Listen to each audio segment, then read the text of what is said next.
If you're an author or plan to be one, get excited because this podcast is for you. Book Marketing Mentors is the only podcast dedicated to helping you successfully market and sell your book. If you're ready for empowering conversations with successful marketing mavens, then grab a coffee or tea and listen in to your host, international best-selling author Susan Friedmann.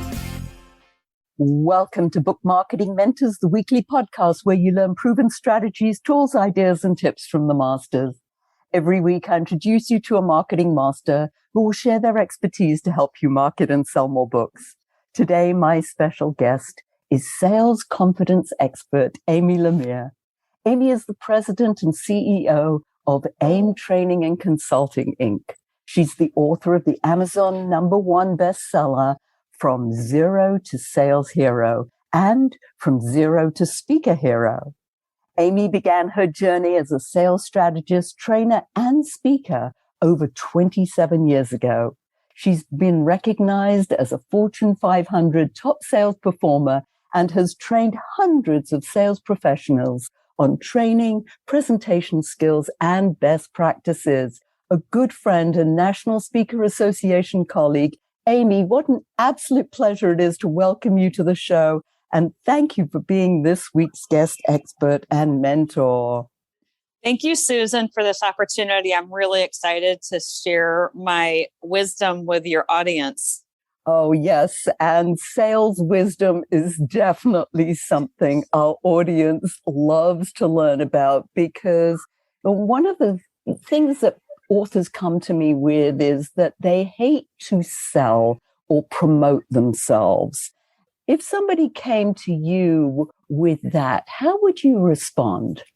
Susan, that's an objection I hear often myself. And if someone came to me and told me that they don't like to sell or they don't like to promote themselves, what I would ask them is, what is the driving force behind your book or your desire to be an author?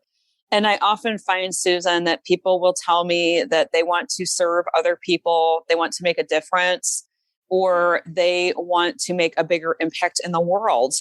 When I hear that, I remind people that sales is exactly those three elements. It's about serving, it's about making a difference, and it's about making an impact.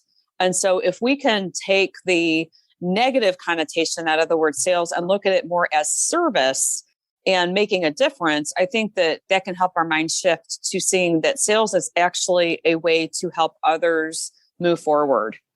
I love that. Being able to serve. I know that one of our speaker colleagues talks about serving rather than shining, especially as a speaker.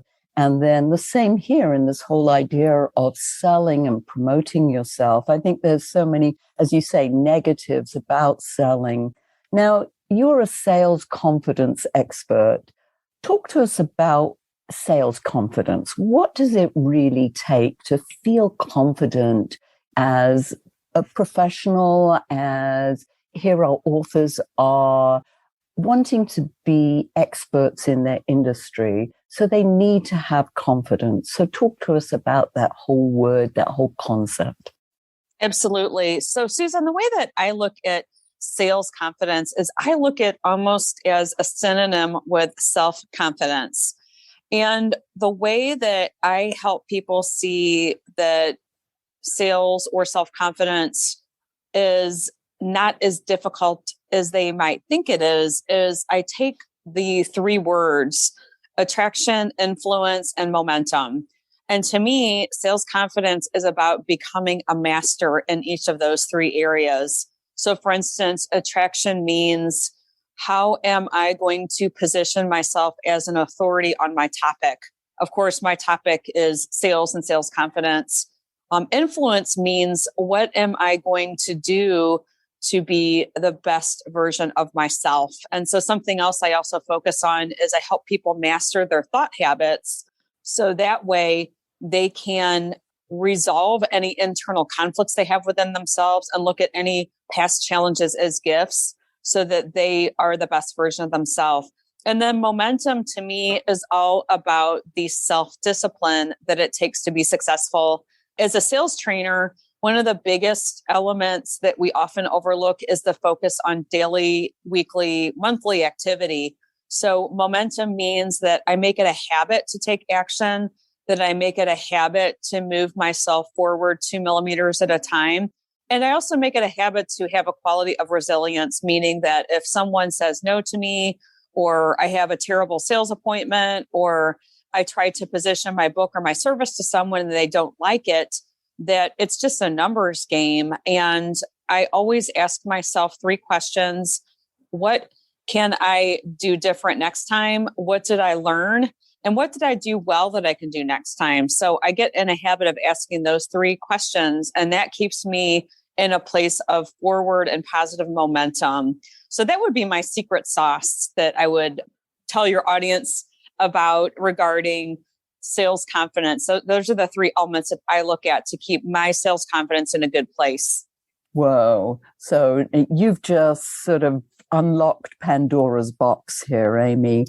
Well, you said the word habit several times. So I want to look at that, and particularly something that you said, your attraction, your influence, your momentum. You talked about thought habits.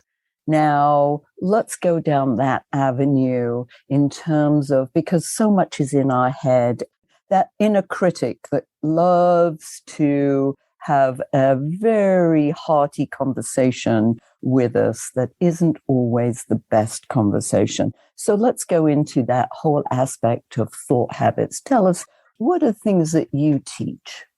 Sure, Susan, that's a great question. So with thought habits, it's interesting. If I was standing in front of your audience and we were all in a room together, I would actually put a whiteboard up. And here's what I would draw a picture of, is that if we think of ourselves as wanting to be the best version of ourselves, I would draw a big stick figure. But over to the left of that, I would draw a small stick figure representing where I am today. And typically what happens is that we have thoughts that support us being the best version of ourselves. Maybe the best version of ourselves is, I want to be a best-selling author. Maybe it's, I want to be a confident speaker. Maybe it's, I want to lose 10 pounds this year. But whatever it is, none of us have the 2 best version of ourselves picture. So what I look at is I help people see that we have thoughts that support that vision. And then we also have thoughts that pull us backwards. And that's how we get stuck. So if I draw an arrow to the best version of myself, it might be that I've got a really great gift of influencing people. If I draw that arrow to the best version of myself, it might also be, I've got a really great sense of self-discipline and making phone calls and making connections each day. But the arrow that might be pulling me backwards would be, maybe I don't have the self-confidence. Maybe I take rejection very difficult. Maybe I also have had some wounds in my past with people, with work, or other events that might constantly be like music replaying in my mind all the time. I think you mentioned this earlier, that critic that comes out. So what I do is I help people see what thoughts are supporting their success and then which thoughts are pulling them backwards. And we work together to address what those are through a habits assessment. And then that's how I can help people see what those are. But most importantly, I help people see forward techniques and skills so that they have all of their thought habits supporting the best version of themselves. Whoa. Habits that came up again. That whole idea Yes. of habits. Yes. Amy, one of the other things you talked about was the 3 questions that when you don't do well and you ask yourself, or don't do what you were hoping to do, let's say, which is to make a sale. Talk to us about those 3 questions again. Let's go through them one by one and, the effect that each one of them can have. Sure. That's such a great takeaway, Susan, that you just asked me about. And those 3 questions I actually developed when I was in frontline sales. And as you so eloquently read my bio, I spent over 2 decades in sales. And I just remember when I would lose a really big sale, sometimes I would sit and reflect and think about it and just go into a really dark place for sometimes weeks or months at a time. So what I did is I came up with those 3 questions. Again, what did I learn? What would I do the same? And what would I do different next time? And what I often find is even when we don't make that sale or that contact, we can always learn something to do different. And I'll just put myself on the hot seat. I had a really great conversation with someone yesterday that wanted to sign up for my program, but I will be upfront. I felt a bit rushed, and I felt like the other person was a bit rushed. And we really didn't get through to that level of helping the person see their vision together. So unfortunately, the outcome of that is they said, well, let me think about this. I'll get back to you. And I'm not saying it's a lost sale yet, but when I look back at that, I think to myself, what could I have done different? Well, maybe I could have scheduled this call during a time when we were both fully present. And also maybe I could have asked some different questions. But the good news, Susan, is I'm not sitting here today beating myself up about it. I'm reflecting on what went well.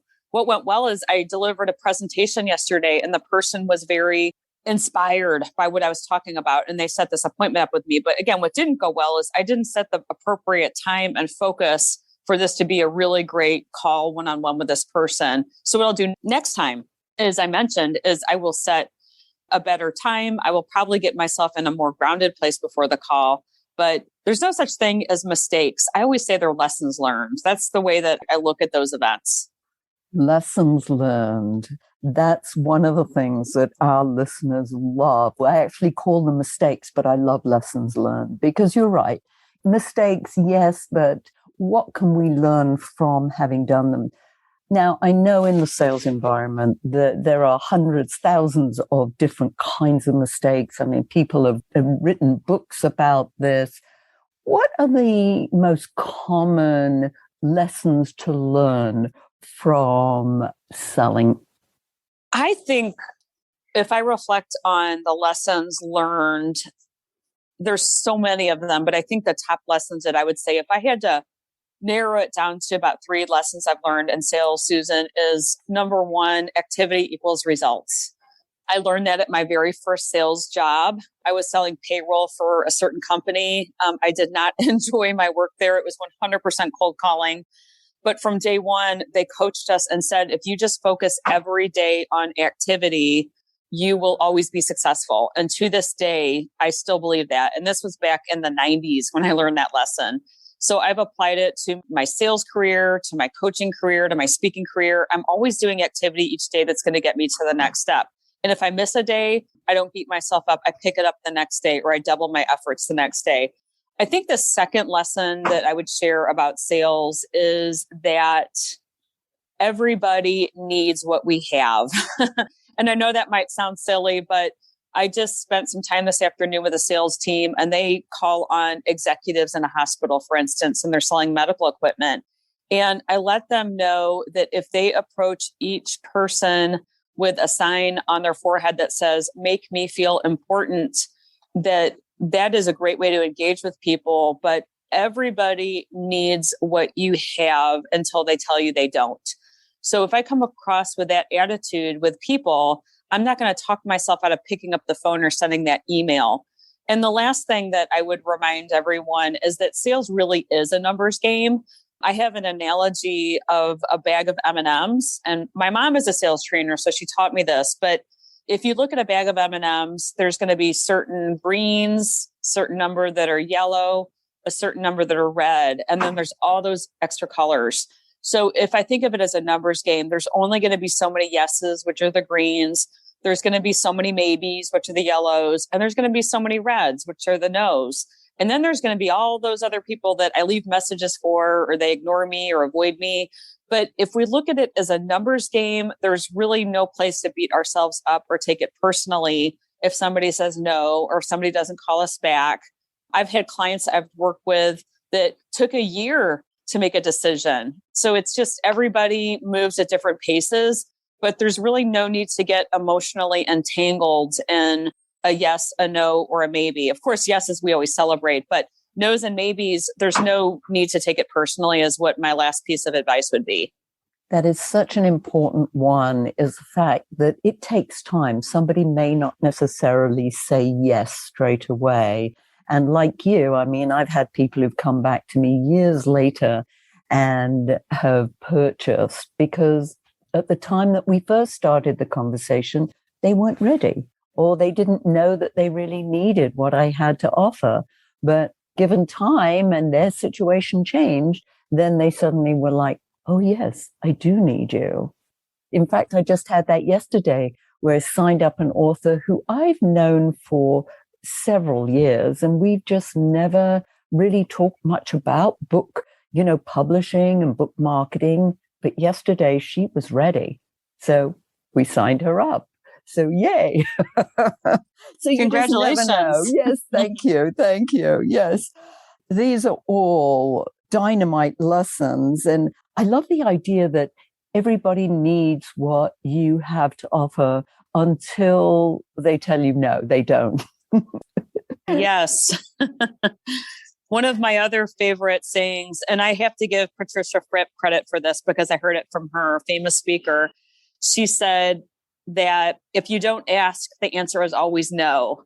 That's a bonus nugget I would share with the audience, is that if you don't ask, then you will never get a yes and you'll always have a no. So it's important to just ask the question.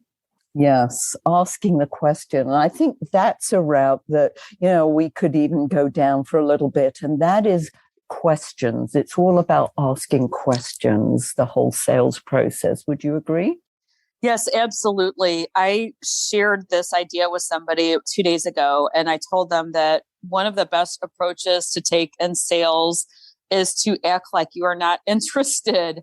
Now, I don't mean that in terms of being disrespectful or rude to somebody else, but I think sometimes when we are in sales or positioning our product or service, I've been guilty of being so enthusiastic and so passionate that the person across from me is a little bit, maybe they feel as though I'm trying to sell them. And the reason that happens in my experience, Susan, is that we talk too much. And I love what you just said. You talked about the power of questions. So one of the best ways to think about a sales appointment is, remember, it's an interview. And if we go on an interview, we, the seller or the person leading the conversation, should speak half the time. And then the other person, the buyer, should speak half the time. So I always come up with questions in advance of my meeting. When I do my thought habits and my sales confidence coaching, for instance, a powerful question I ask people is, where will you be 1 year from right now if nothing changes? And if not now, when? And thought-provoking, open-ended questions can help people see that you are there to support them and they can sell the service or the product or solution to themselves if we ask more and tell less. That's been one of my keys to sales success over the years. And it took me a long time to get there. But the more questions we ask, the more we give other people space and we give them an opportunity to help them see what the solution is, and they can typically sell it to themselves. That's an important part of the whole process, is actually selling themselves on the idea, because until they're sold into it, even in their head, they're not going to make that commitment to you. Now, something that comes up for me when you talked about the conversation is listening. I know that that's the other half of the asking questions, is the listening techniques. Now, I know that often when we're in conversation with somebody, our mind is racing, 200 miles an hour. It's like, oh, yes, and I know now I'm going to ask them this question or that question. However, stopping and listening to what they have to say, I think, is key as well. What kind of strategies do you have with regard to listening to the other person? What are you listening for? Yes, Susan, that's such a great question. When I'm listening to someone else, there's a couple techniques that I follow. And I learned this early in my sales career. And that is, when you ask a question, especially a thought-provoking question, you want to wait at least 7 seconds before you answer, even if that means that you count to 7 inside of your mind. I think sometimes we as human beings get uncomfortable with silence and we want to fill the silence. So we just jump back and we answer the question. The other thing that I do is, when I'm listening after I ask a question, there's some keys that I follow. For instance, if I'm talking to somebody, I will first of all find out what is going on in their life. And I will be listening for challenges or pain or problems they have, because the only way that people typically make a decision is that they will buy when they have an emotional reason to do so. And this is something I learned from Tony Robbins, who he started out in sales. And he always says that people buy for emotional reasons and they justify with logic. So for someone that is trying to sell a book or to get, a speaking opportunity or sell a piece of medical equipment, whatever it might be that we're selling, we need to uncover what the person across from us is experiencing in their pain. And it sounds like might sound like a dark place, but what I will share is that no matter what I've sold in my career, whether it was payroll services or medical equipment or medical supplies, people will make a change when they have a problem that I can help them solve. And I need to find out what that problem is. That's why asking questions is so important. So when I do sales confidence coaching, for instance, people that I talk to sometimes will share that they don't like to pick up the phone, or they're uncomfortable reaching out to someone, or they take rejection really in a difficult way. And so what I will help them see is that if they stay in that place, they're not going to experience success. And so I don't tell them about what I do, and I don't tell them about me or my program. I first listen to what they are facing, and then I help develop a vision for what I see is possible for that person. It's not till I'm all the way at the end when they agree that there's a better vision for themselves that they see with me that I might talk about the product or service or solution that I'm offering. So I call this a roadmap discussion. And I also call this a current versus desired state discussion.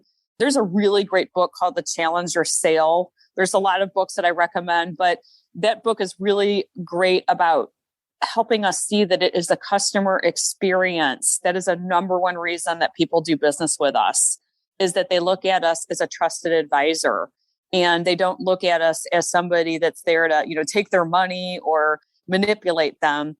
That would be the answer that I would provide to that question. I know that was a long answer, but it was a great question you asked. Well, it was a great answer too, because it brought up so many different things. And what I really cottoned on to right at the end was the whole idea of being a trusted advisor, because being a go-to expert, part of that is being that authority, being that thought leader, being that trusted advisor. And you're not peddling used cars here. I mean, you're really just selling your expertise as well. And your expertise comes from, like you said, this whole idea of mapping out a vision for themselves, because often, and I know I have this as well, I don't always see that for myself, and other people see things for you that you don't actually see for yourself. Would you agree with that? Oh, yes, absolutely. I think that part of the gift of selling that I have found over the years is it's not really about the products or solutions that we are providing to somebody else. It's about us taking the time to understand what that other person really needs. And if we can understand what they really need, we can see what's possible. And I followed this thought process. Again, in my past, I sold medical supplies. I've sold medical equipment. And, today I'm more or less selling sales training and sales confidence coaching. And one of the things that I love about it is that if it's about service and if it's about serving people, I am seeing things in people they don't see in themselves. And, at the hospitals I used to call on, I was seeing patient safety, and I was seeing happy nurses and happy patients, and the hospital saving money, for instance. So there's some of the visions I would see for that environment. So no matter what we're selling, whether it's books or services or something different, it's up to us to really see that pain and then to see what's possible for this person, because more often than not, the people don't see that in themselves. So it's up to me to paint that vision. And I believe people will partner with me when they agree that that vision is worth pursuing. And again, it's not till the very end of that I bring in my product or service to the conversation. Brilliant. And this is a great segue, Amy, for you to share with us how, in fact, people can find you and learn more about your sales confidence training.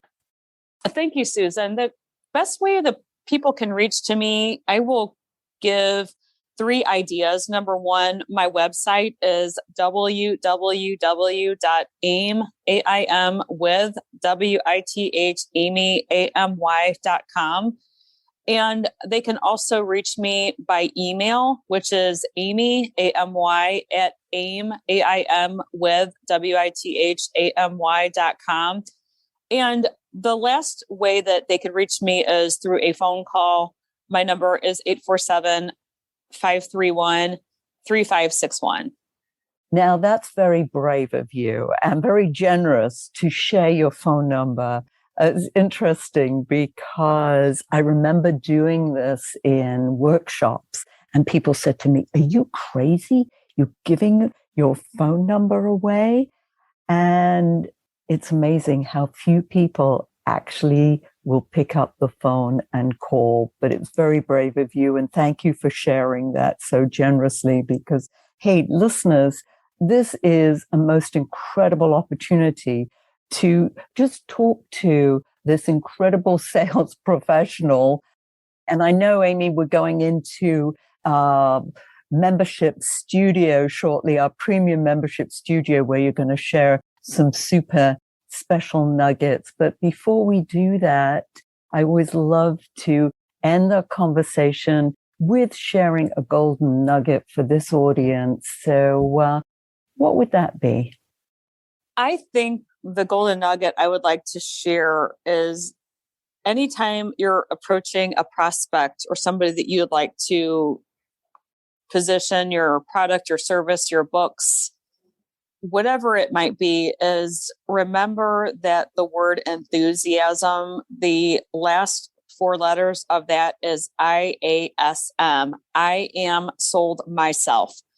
So it's critically important that we are passionate about the book we've written. It's critically important that we're passionate about the services we're offering, the products we might be selling, whatever it might be. If we're not passionate and excited and enthusiastic about that, people will probably not want to do business with us. And I believe that energy is everything. I believe that passion is contagious. And I believe that people will always be attracted to the person with the most certainty about who they are and what they are offering to the world. So that would be a nugget that I would love to share. And I'm hoping that that brought some valuable insights to your audience. Oh my goodness, you're speaking my language. The whole idea of being passionate about your subject matter and sharing that passion with other people is what it's really all about. So thank you. Thank you so much for sharing your wisdom. And thank you all for taking time out of your precious day to listen to this interview. And I sincerely hope that it sparked some ideas you can use to sell more books. Here's wishing you much book and author marketing success. The time is now to take action and finally build your book-selling empire. And the great news is that Susan is here to help you. Visit bookmarketingmentors.com and sign up for a free 15-minute book marketing strategy session with Susan. She'll help you discover your first steps to marketing and selling your book. Only those who take action are rewarded, so visit bookmarketingmentors.com, and we'll see you again next week.